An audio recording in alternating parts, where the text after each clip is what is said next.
Olá, olá Olívia, estás boa? Olá! Olívia Ortiz, influenciadora digital, apresentadora de televisão e muito mais coisas, mas principalmente comunicadora. Correto, Olívia? Sim, obrigada pelo convite, Fernando. Viva! Olívia, convidei-te para falares um bocadinho sobre influência digital e vamos começar pela pergunta que muitas vezes as pessoas não fazem, mas deveriam fazer, que é: o que é ser influenciador digital? O que é ser? Bem, à partida eu acho que tu não escolhes ser influenciador digital, acho que podes trabalhar nesse sentido, mas é algo que acontece. Tem sobretudo a ver com a criação de uma comunidade e de ter pessoas que acompanham aquilo que tu fazes, que acompanham o teu trabalho e que, de certa maneira, se inspiram naquilo que tu fazes, no teu lifestyle. No meu caso, começou um bocadinho com a projeção do meu trabalho em televisão, com a vontade de promover aquilo que eu estava a fazer em televisão, de agarrar essas oportunidades e também de chegar a mais pessoas, de aumentar o meu público e de assim conseguir mais oportunidades em televisão. Eu sempre tive uma vontade muito grande de partilhar um bocadinho do meu mundo, desde a primeira viagem que eu fiz. Cheguei a ter um blogspot há uns anos atrás que depois deixei completamente inativo e acabei por apagar, mas eu sempre tive muito esta vontade de documentar o meu dia-a-dia com fotografias, com textos e com vídeo, por isso tudo surgiu de forma muito natural, foi aqui uma, uma espécie de sinergia, uma simbiose entre várias vontades, querer mais oportunidades enquanto comunicadora e também partilhar um pouco do meu mundo. Uhum. E como é que é esse dia enquanto influenciador? Os dias são todos diferentes e é o que mais me agrada, mas isto está diretamente relacionado com o facto de seres freelancer. Acho que qualquer freelancer numa área, em áreas que sejam completamente diferentes desta, poderão dizer o mesmo. Tu defines os teus próprios horários. Há dias que, se eu precisar ou se eu quiser, acordo às 5 da manhã e começo a trabalhar cedo. Olha, eu, por exemplo, agora tenho os meus vizinhos de cima a fazer obras e é impossível estar a gravar um vídeo enquanto se ouve os barulhos das marteladas e dos furos na parede. Mas eu tenho também a liberdade de me adaptar, de saber que enquanto eles estão a fazer isto, eu posso estar a fazer outras coisas, como trabalho back-office, responder a e-mails, contactar novos clientes, fazer algumas calls, coisas que não influenciam diretamente o trabalho que eu depois vou publicar e poder fazer este trabalho fora de horas de expediente normais. Já me aconteceu ficar a trabalhar até às 4 da manhã ou pela noite dentro até às 8 da manhã e depois dormir durante a manhã. Eu acho que essa é a grande liberdade do trabalho enquanto criador de conteúdo, é tu definir os teus próprios horários e depois a partir daí também depende quais são os teus objetivos, tu acabas por preencher o teu dia de acordo com aquilo em que tu te focas. Se fores um criador de conteúdo de moda, acredito que passes muito tempo a visitar showrooms, à procura de novas peças, a perceber quais é que são as novas tendências. Existe também um grande trabalho de pesquisa em qualquer uma das áreas, perceber o que é quente, o que é que está hot, o que é que neste momento é tendência. Se quiseres ir atrás das tendências porque é sempre importante, quando é tendência depois tem a ver também com entenderes o algoritmo, não sei se me vais fazer alguma pergunta em relação a isso, mas quando é tendência há uma maior procura e se tu abordares um tema que seja tendência, à partida sabes que vais ter uma maior projeção, um maior alcance, chegar a mais pessoas, isso é sempre bom, porque o objetivo de uma pessoa que trabalha com a criação de conteúdo em plataformas digitais é chegar a mais pessoas, de aumentar o seu público. Uhum. Esse é um dos resultados principais. Ou seja, para além do trabalho de pesquisa, há aqui o cuidado da análise. E esta análise, se Sim. calhar, muitas vezes ocupa-te mais tempo do que Pesquisa, a pesquisa. análise, criação, muitas pessoas, eu lembro-me quando a minha mãe uma vez, eu estava a editar vídeos de viagem, que foi o meu principal foco durante muito tempo, agora com o Covid obviamente que as coisas tiveram que ser alteradas e adaptadas, mas ela estava cá em casa e eu comecei a editar logo de manhã, pela hora do pequeno almoço, porque eu tenho muito essa drive, como gosto mesmo de edição, eu sou capaz de me sentar em frente ao computador e de me levantar muito pouco só para as refeições e às vezes até trago o prato para a frente da minha station e estou a comer aqui enquanto estou com o rato na mão, sabes? E lembro-me na hora de jantar dela comentar qualquer coisa, mas isso ainda não está? Ainda não acabaste de editar? Então mas estiveste aí o dia todo? Hoje, amanhã, depois da manhã e se calhar só no fim de semana é que eu termino. Que há muito uma pré-concepção, um pré-conceito de que se faz muito facilmente e muito rápido, mas quando existe um cuidado e quando tu já queres ter uma qualidade um pouco mais profissional, há uma dedicação e há um dispêndio de tempo que é maior. Isso à partida tem que ser contabilizado, não é só a pesquisa, não é só a ideia, que a ideia também é o mais difícil, as ideias são o principal. mas depois também depende de qual é que é o segmento, o público que tu queres atingir, qual é que é o teu target e qual é que é o teu objetivo. O meu, e tu sabes, Fernando, nós conhecemos nesta área, eu gosto da qualidade de fotografia e da qualidade de vídeo. Há algo que me fascina na cinematografia das coisas. Ou seja, deixa-me provocar, não é somente pôr um preset e já está. No meu caso não, mas há quem o faça e que tenha ótimos resultados com isso. Depois também depende da tua linha editorial, daquilo que tu constróis. Agora há uma tendência muito grande da foto despreocupada, aquela foto que já está meio desfocada, que não tem cor, que até está bastante com uma exposição muito baixa ou dessaturada, e resulta, porque depende da linha editorial que tu constróis. Eu gosto de trabalhar à volta da fotografia bonita e cuidada. Sempre me fascinou isso. Ou seja, muitas vezes nessa tendência tem a ver com a busca de trazer um realismo maior ao dia a dia do influenciador, que Sim. se sentia que estava-se a perder com o Com as poder fotos das marcas ali. inspiracionais, eu acho. Mas eu acho que não tem diretamente a ver com a qualidade da fotografia, daí eu continuar a utilizar bom material, boas máquinas fotográficas, boas objetivas, porque eu acho que a naturalidade não tem a ver com a qualidade da fotografia. A naturalidade tem a ver com não fabricar um acontecimento, que eu acho que acontece muito no dia-a-dia dos influenciadores digitais, de maneira generalizada, porque a partir do momento em que tu olhas para isto de uma forma 100% profissional, tu acabas por ter de fazer um horário de trabalho, ter que organizar o teu dia-a-dia. Como tu me estavas a perguntar, teres uma hora de entrada e uma hora de saída. Como eu sempre olhei para isto de uma forma muito orgânica e muito espontânea, eu não faço de propósito as fotografias. Eu não visto o vestido bonito e combino com o fotógrafo para ir para um sítio bonito, vamos tirar uma fotografia para publicar. Não, se eu estiver num sítio bonito, se eu me sentir bonita e achar que aquele é um bom momento para tirar uma fotografia, eu tiro. E qual é a diferença então, tirares com uma fotografia de telemóvel ou uma fotografia de máquina fotográfica profissional?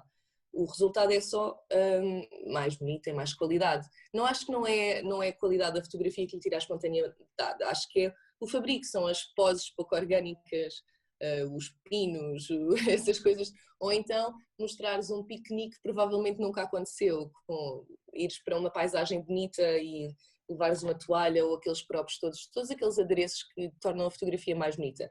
Eu acho que isso é que tira a organicidade do conteúdo, não é a qualidade da fotografia. Daí eu continuar a defender isto. Uhum. Olha, e como é que tu defines as redes onde queres estar presente? Tem a ver com o público. E aí já entra o grande fator de análise que tu falavas há pouco. Acho que a partir do momento em que tu olhas para isto com vontade de progressão, de aumentar os teus números, de trabalhares com marcas, de fazeres aqui algum branded content, tens que analisar as estatísticas, perceber quais é que são as pessoas que mais acompanham o teu trabalho, para tu perceberes se faz sentido comunicares aquela marca ou não, os horários em que deves publicar, se faz sentido ou se terás melhores resultados a publicar de manhã, a publicar a meio do dia ou a publicar à noite. E a verdade é que as pessoas estão muito divididas por plataformas digitais. Tu consegues perceber, por exemplo, a nova plataforma que cresceu muito em Portugal durante este ano de Covid-19 foi o TikTok. Consegues perceber que é um público muito jovem que lá está. Apesar de, com o confinamento, muitas pessoas acima dos 30 terem aderido à plataforma também como forma de entretenimento e distração, mas tu sabes que a grande maioria de pessoas que está dentro da plataforma são muito jovens. No meu caso, e para o tipo de comunicação que eu faço, fez sentido durante o confinamento, a partir do momento em que as pessoas voltaram ao trabalho e voltaram a sair à rua com alguma normalidade dentro das condições em que vivemos, deixou de fazer sentido estar a fazer vídeos, então acabei por me afastar um bocadinho da plataforma, embora ainda esteja ativa. O Instagram acho que é uma plataforma muito transversal às várias idades, o Facebook já tem um target numa faixa etária um bocadinho mais acima desta que eu mencionava. Então acho que é importante conheceres o público, perceberes o que é que estás a comunicar, saberes como comunicar para cada uma das pessoas e em cada uma das plataformas. Se realmente quiseres olhar para isto de forma profissional, se for só uma rede social, mete o que tu quiseres e não estejas a pensar muito nisso. Pois, isso era a pergunta que eu ia pôr a seguir. Qual é o tipo de acompanhamento que tu estás a fazer à tua comunidade? Olha, eu acho que é muito importante tu estabeleceres uma relação de proximidade com as pessoas que te acompanham. Perceberes o que é que elas mais gostam de ver, o que é que elas realmente precisam quando vão à tua plataforma. E das coisas mais interessantes que acontecem, sabes que eu venho da área de saúde, portanto eu tenho uma sensibilidade aumentada nesse sentido e sobretudo na quarentena aconteceu muito isso. Eu na quarentena tive que adaptar o meu conteúdo, como estávamos a falar também há pouco, eu dediquei muito o meu percurso no digital à documentação de viagens, à partilha das minhas viagens e do meu dia-a-dia quando estava a conhecer novos lugares, e na quarentena, ficando confinada em casa, tive que me adaptar. Então comecei a fazer as lives, que se tornaram imensamente populares em Portugal. Eu comecei a fazer lives todos os dias à noite, e recebi muitas mensagens de pessoas que se sentiam sozinhas, que estavam a atravessar imensos problemas em diversas áreas e que aquele momento fazia com que elas esquecessem o que estavam a viver. E isto é muito importante, tu perceberes de que forma é que tu estás a atuar positivamente na vida da pessoa que está a seguir o teu trabalho. Claro que uma fotografia bonita, às vezes é só uma fotografia bonita.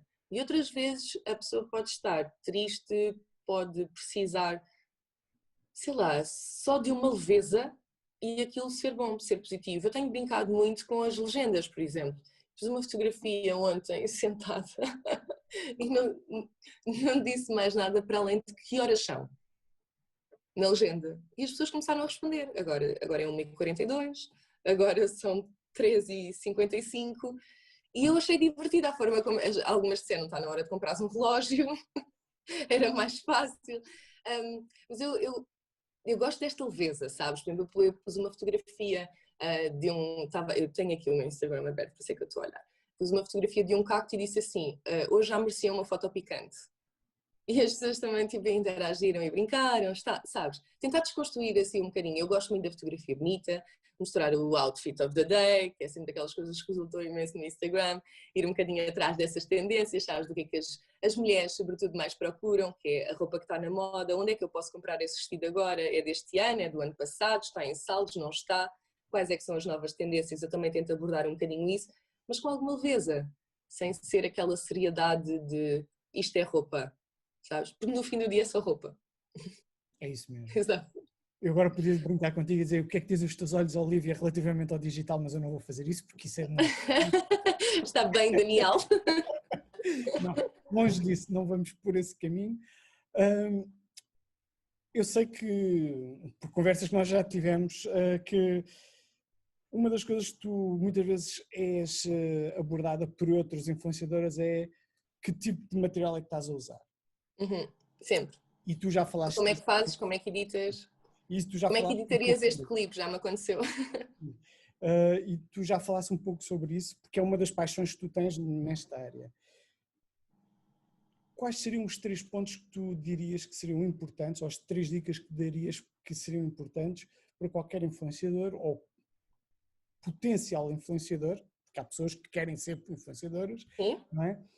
Em termos de material, é ter o bom material ou é ter uma noção real e uma boa noção de criatividade e de novos ângulos para explorar o material que têm? Bom, então eu vou responder à tua pergunta por partes, Fernando, porque eu acho que, acima de tudo, a ideia, uma boa ideia é o mais importante. Eu acho que no mundo em que tudo já foi inventado, é difícil teres uma ideia completamente inovadora. Mas como eu costumo dizer, e desculpa-me a expressão, porque é a mesma forma como eu penso, mas tu podes ter uma ideia igual a outra pessoa, mas o palhaço é diferente. Portanto, a maneira como tu fazes pode ser diferente e pode ser divertida e pode resultar. Portanto, aquela coisa de hoje vou ter a $1 million idea e vou vencer no digital, isso nem sempre acontece. Mas se a ideia for boa, podes não ter um material de topo de gama e vencer e ter bons resultados na mesma. Portanto, eu acho que à partida uma boa ideia é o melhor que há. Acontece é que agora há imensa gente a trabalhar com influência digital, nas plataformas digitais, e a qualidade é muito boa. Quando eu comecei o meu canal de YouTube havia uma certa despreocupação, os planos eram todos tremidos, havia muito desfoque, o áudio não era trabalhado, não havia cuidado com a edição, era só uma sequência de clipes que tinham sido gravados ao longo do dia ou para aquele conteúdo e não havia esse cuidado, não havia correção de cor, por exemplo. Eu lembro-me, na altura, procurar em português os conteúdos que eram criados e não haver uma correção de cor. E eu talvez também, por já vir de uma escola televisiva e de ter essa ambição mais cinematográfica dos meus conteúdos, porque eu via muito do que era feito lá fora e queria começar a pôr isso em prática cá. obviamente que eu comecei logo a fazer investimento em bom material e depois isto acaba por ser um material. A tecnologia está constantemente a surpreender, constantemente a evoluir. Hoje hoje estás a fazer com material topo de gama, para o mês que vem já não é. Para o mês que vem já saiu algo melhor. Eu defendo que a qualidade do material dá um feel diferente ao vídeo. Uma boa edição, obviamente, um bom storytelling, isso é tudo importante. Há um conjunto de ferramentas que são importantes. A história tem que ser interessante, a forma como a contas tem que ser interessante também, ritmada, tem que estar constantemente a aprender a pessoa que está a ver, seja com uma piada, com uma música, com um efeito, com algo que acontece na história. Tem que se perceber que há um princípio, um meio e um fim quando se conta um vlog e que a pessoa tem que estar agarrada ao vídeo do início ao fim. O material é importante para mim, como tu sabes, eu adoro um bom bokeh, e ainda por cima, quando tu estás a fazer um vídeo de viagem, que tem sido o meu foco nos últimos 3 anos, tu tens que depender muito do material, porque tu não sabes o que é que vai acontecer. Para mim é importantíssimo gravar a 4K, porque eu estou a gravar uma paisagem, mas na edição eu posso precisar de fazer um crop grande e de fazer um zoom. E se eu não tiver essa qualidade de imagem, eu acabo por perder o clipe, ou então ter que me sujeitar às condições com que gravei. O mesmo com o áudio, se tu não tiveres um bom microfone para captar o áudio, fica cheio de ruído, depois tenho que tirar o som natural e pôr só uma música de fundo, sabes? A qualidade do material acaba por ajudar muito na criação de conteúdo. Obviamente que se fores um criador de conteúdo que está só a trabalhar em casa, já não tens esse tipo de fatores externos, por isso precisas de outro tipo de condições. Em termos de material, acho que é importante, obviamente, microfone, câmara e iluminação. E as marcas? E um setup de edição, claro. E as marcas? E a relação as marcas, eu tenho 2 paixões. Por acaso agora estou a fotografar muito com a Sony, é verdade. Sim, ultimamente, há uns meses para cá, estou a fotografar muito com a Sony Alpha, a 7 III. Foi tive que mudar todo o trabalho que eu tinha feito, porque eu fotografava com a Canon 5D, que também é uma máquina do caraças, pronto, não há palavras, mas tem uma cor diferente. Os presets que eu tinha para esse tipo de fotografia eram completamente diferentes. E agora, comecei a fotografar há uns meses para cá, desde que viajei até ao Algarve, comecei a fotografar com a Sony Alpha e eu gosto muito porque me deixa mais morena. Não, gosto muito da profundidade da fotografia e depois pronto, obviamente tem a ver com as objetivas, estou com uma 85, com uma 105 na Sigma Portugal e são lentes do caraças. A fotografia fica com uma magia completamente diferente. Eu fiz novos presets de edição de fotografia, como tu estavas a dizer, às vezes é só colocar um preset e tal. Não é só, tem alguns presets feitos que têm que ser adaptados à luz de cada fotografia, às cores de cada fotografia, às vezes não tem só a ver com a exposição. Basta ter um vestido com uma cor um bocadinho mais saturada ou mais in your face para ter que adaptar o meu preset. Mas o preset é só uma forma mais rápida de tu editares a fotografia. Em vez de estás a repetir alguns passos que vão ser iguais entre umas e outras, já sabes que tens ali uma pré-configuração. De resto tens que adaptar a cada fotografia. Sim. E qual é a tua relação enquanto influenciadora com as marcas que trabalham contigo? Ou melhor, como é que tu escolhes as marcas que queres trabalhar ou que tu aceitas trabalhar? Olha, tem muito a ver com as pessoas também. Eu felizmente todas as relações profissionais que eu comecei a ter têm vindo a acompanhar ao longo do tempo. Depois acabas por conhecer as pessoas, se confiam em ti, se acreditam no teu trabalho, no teu potencial, tem muito a ver com isso.